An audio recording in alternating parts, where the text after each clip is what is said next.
आपका फेथ और मेरा फेथ नहीं होगा मैडम? क्या ये कल्चर का वायलेशन नहीं है मैडम? एक मर्द कई खवातीन के साथ एक्स्ट्रा मैरिटल अफेयर कर सकता है, वो गुनाह नहीं है। मगर अगर कोई ट्रिपल तलाक कहेगा 3 साल की सजा। सर के पिछले 25 साल में से 15 साल बीजेपी और एनडीए इख्तिदार पर है, और यही बुनियादी वजह है कि आज एक ग्रेजुएट बेरोजगार है, किसान खुदकुशी कर रहे हैं, एमएसएमई बंद हो रहे हैं, और चीन से बगैर इंपोर्ट करे हमारे देश का निजाम नहीं चल सकता। ये सब जिम्मेदारी इस हुकूमत पर आयद होती है। सर वजीर आजम कहते हैं कि मुल्क विकसित भारत की राह पे है। मैं कहना चाहता हूं कि ये उस वक्त तक मुमकिन नहीं है जब तक इस मुल्क की 80 करोड़ आवाम फ्री राशन के बगैर जिंदा नहीं रह सकती। विकसित भारत उस वक्त तक मुमकिन नहीं है सर जब हमारे देश की लड़कियां न्यूट्रिशन और तालीमी मौके उनको बच्चों की तरह नहीं मिल जाते। सर विकसित भारत उस वक्त तक मुमकिन नहीं है जब हमारे मुल्क के बच्चों को जो पढ़ना नहीं आता, प्रॉपर सेंटेंस नहीं लिख सकते। सर विकसित भारत उस वक्त तक मुमकिन नहीं है जब इस देश की बहुत बड़ी आबादी गरीब है, एब्जेक्ट पॉवर्टी में है। विकसित भारत इस वक्त तक मुमकिन नहीं है सर जब देश के 15% मुसलमानों को तालीम से, रोजगार से, सियासत, इंतजामी और गवर्नेंस से मजहबी तासुब की बुनियाद पर खारिज कर दिया जाता है। सर 2014 से रियल वेजेस में गिरावट आई है या स्टैग्नेशन हुआ है। हर साल 1.3% की कमी हुए, यानी हर साल वतन अजीज के शहरी गरीब होते हैं और बरसर इख्तिदार की जमात की दौलत में इजाफा होता है। 750 उन्होंने अपने नए पार्टी ऑफिस पूरे देश में खोले हैं और एक गरीब को पीएमएवाई में बगैर रिश्वत करप्शन के घर नहीं मिलता। सर तनख्वाहों में कमी, गिरावट से सबसे ज्यादा नुकसान मुसलमान, दलित और आदिवासी को है क्योंकि इनमें सबसे ज्यादा गरीब हैं। सर मोदी हुकूमत ने इन तीनों तबकों के खिलाफ ऐलान जंग कर दिया। क्या मन की बात से एक औसत घराने को खाना मिलता है? सर वजीर आजम ने हालिया आवाम को, जनता को मशवरा दिया कि खाने के तेल में कमी करने से जिस्म का वजन कम होता है। सर मगर इस हुकूमत के मोटापे का अंदाजा लगाइए कि 2014 और 22 से मोदी हुकूमत ने एडवर्टाइजमेंट के ऊपर 3260 करोड़ रुपए खर्चा किए। तो मालूम हुआ कि देश के प्रधानमंत्री मोदी जी एक एग्जाम वॉरियर भी हैं और एक डाइट कोच भी हैं। सर खाने के तेल का होलसेल प्राइस इंडेक्स 2014 में 104 था, 2022 में 182 हुआ, 2024 में 145 होता है। ये पॉलिसी हुकूमत किसके लिए बनाती है? गरीबों के लिए नहीं बनाती, हम जानते हैं। सर 80% भारत की आबादी माइक्रो न्यूट्रिएंट डिफिशियंसी है, सफर करती है। हेल्थ के बजट को हम देखें sir, as a percentage of total budget spend and share of GDP, इसमें कोई इजाफा नहीं हुआ है सर, बल्कि इसका शेयर 2018-19 से कम है। जब हेल्थ सेस लागू किया गया था, हजारों करोड़ हेल्थ सेस कॉर्पोरेट और इनकम टैक्स लोगों ने दिया, मगर हेल्थ सेक्टर में कोई काम नहीं हो रहा है। सर तालीम पे आ जाइए। इकोनॉमिक सर्वे जो रिसेंटली ले हुआ है इस हाउस में, जिसमें डेटा यह बताता है कि स्कूल रिटेंशन क्लास 1 to 10 63.8 और हायर सेकेंडरी में क्लास 1 to 12 45.6। मतलब यह है कि सर एक 1/3 हमारे बच्चे 10वीं तालीम को मुकम्मल नहीं करेंगे और आधे से ज्यादा 12th की तालीम नामुकम्मल करेंगे। लगता है कि देश के प्रधानमंत्री इनको एग्जाम वॉरियर बनाने का जो नारा लगाते हैं, वो नहीं चाहते कि नौजवान तालीम याफ्ता बने, बल्कि सिर्फ चाहते हैं कि गरीब और मायूस नौजवान उनकी जलसों जनसभाओं में यहाँ शिरकत करें, उनके लिए जिंदाबाद के नारे लगाएं और खुद की जिंदगी और मुस्तकबिल को मुर्दा कर दें। सर सच्चाई यह है कि हमारे नौजवानों का एक बहुत बड़ा तबका बेसिक मैथमेटिक्स पढ़ नहीं सकता और अपनी मादरी जबान में एक जुमला नहीं लिख सकता।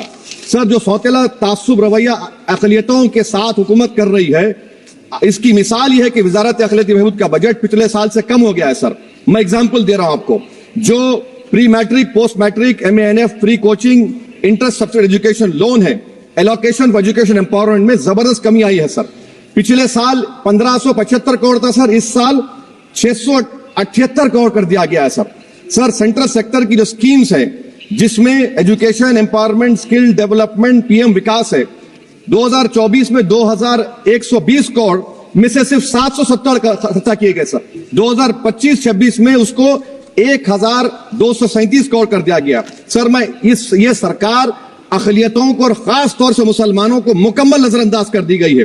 प्री मैट्रिक स्कॉलरशिप सर पिछले साल 326 करोड़ में से 90 करोड़ रुपए खर्चा किए गए। पोस्ट मैट्रिक में इस साल 65% कमी कर दी गई, सिर्फ 413 करोड़। मेरिट कम मीन सर 33 करोड़ से 7 करोड़ कर दिया गया है। कौमी वक्फ बोर्ड तरक्याती स्कीम, शहरी विकास संपत्ति सर 2023-24 में 17 करोड़ में 8 करोड़ दिए गए, 1 करोड़ खर्चा हुआ। 2024 में 16 करोड़ सिर्फ 3 करोड़ रुपए दिए गए। इस साल 13 करोड़ रुपए दिए गए हैं। तो इससे अंदाजा होता है कि हुकूमत वक्फ की जायदादों को आमदनी का जरिया नहीं बनाना चाहती, उसको बर्बाद और खत्म करना चाहती है। सर, स्किल डेवलपमेंट में हमारी दोहर उस्ताद नई मंजिल बिल्कुल खत्म करके रख दिया। अब टेक्सटाइल इंडस्ट्री बर्बादी के दहाने पे आ गई। सर, 2016 तक भारत में सबसे ज्यादा रेडीमेड गारमेंट्स हम एक्सपोर्ट करते थे, आज उसमें 14% कमी आई, बांग्लादेश हमसे आगे चला गया। सर, मैं एक मिसाल दे रहा हूं, मालेगांव में पावरलूम इंडस्ट्री में जो रोजगार देते हैं, ना उस पावरलूम इंडस्ट्री के लिए ना उसमें लेबरर के लिए कुछ बजट में रखा गया है। RODTEP, ROSCTL में एक्सपोर्ट प्रमोशन की पॉलिसी नहीं बनाई गई। ग्रुप इंश्योरेंस और GIS को क्यों बंद किया गया इन पावरलूम इंडस्ट्री के लिए? और फिर सर, PLI स्कीम के बहुत बड़े AIMIM के राष्ट्रीय अध्यक्ष असदुद्दीन अवैसी की ये वीडियो इन दिनों काफ़ी तेज़ी के साथ वायरल हो रही है। जिस वीडियो के अंदर असदुद्दीन अवैसी मुस्लिम अक़लियतों की बात करते हुए नजर आते हैं। आपको बताएं कि असदुद्दीन अवैसी हमेशा से दलितों की, पिछड़ों की, मजलूमों की आवाज़ के लिए जाने जाते हैं। सदन से लेकर सड़क तक हर जगह मजलूमों के लिए आवाज़ उठाते हैं। लेकिन ये वीडियो काफ़ी तेज़ी के साथ वायरल हो रही है इन दिनों। पिछले दिनों आपने देखा कि दिल्ली के अंदर किस तरह से चुनाव हुआ और जहां पर भारतीय जनता पार्टी की सरकार फुल बहुमत के साथ बनने जा रही है।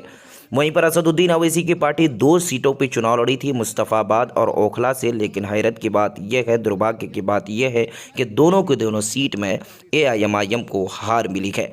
वहीं पर असदुद्दीन अवैसी पर यह आरोप हमेशा से लगते आए हैं कि असदुद्दीन अवैसी बीजेपी को सपोर्ट करने के लिए, बीजेपी को कामयाबी दिलाने के लिए चुनाव लड़ते हैं।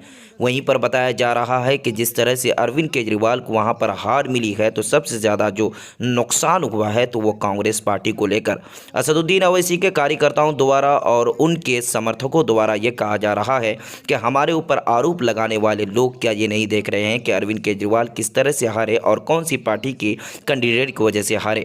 क्या कांग्रेस पार्टी पर भी बीजेपी की बी टीम होने का आरोप लगाएंगे? बाकी असदुद्दीन अवैसी के समर्थकों का ये कहना है कि हमारे ऊपर कोई भी आरोप लगे, किसी तरह के भी आरोप लगे, हम लोगों को कोई फ़र्क नहीं पड़ता है। हम लोग हमेशा से दलितों की, पिछड़ों की, मुसलमानों की, मुस्लिम अक़लियतों की आवाज़ उठाने के लिए आगे रहेंगे। असदुद्दीन अवैसी की यह वीडियो को काफ़ी तेज़ी के साथ शेयर किया जा रहा है और वहीं पर दिल्ली चुनाव को लेकर ये कहा जा रहा है कि अरविंद केजरीवाल को सबसे ज़्यादा अगर इस बार नुकसान हुआ है तो वह कांग्रेस पार्टी को लेकर नुकसान हुआ है। यानी कांग्रेस पार्टी ने कैंडिडेट जो अरविंद केजरीवाल के खिलाफ दिया, जिसकी वजह से उनकी वोट कटे और वोट कटने के बाद बड़े से बड़े दिग्गज नेता अरविंद केजरीवाल के हार गए। यहाँ तक कि अरविंद केजरीवाल, मनोज सिसोदिया जो बड़े बड़े नेता थे, सबके सब की हार हुई सिर्फ इसलिए कि कांग्रेस पार्टी के कैंडिडेट के आने से। बाकी अरविंद केजरीवाल के हार को लेकर और भारतीय जनता पार्टी के जीत को लेकर आपकी क्या प्रतिक्रिया है? असदुद्दीन अवैसी को लेकर आपकी क्या प्रतिक्रिया है? आप कमेंट सेक्शन में जाकर ज़रूर बताइए। वीडियो को ज़्यादा से ज़्यादा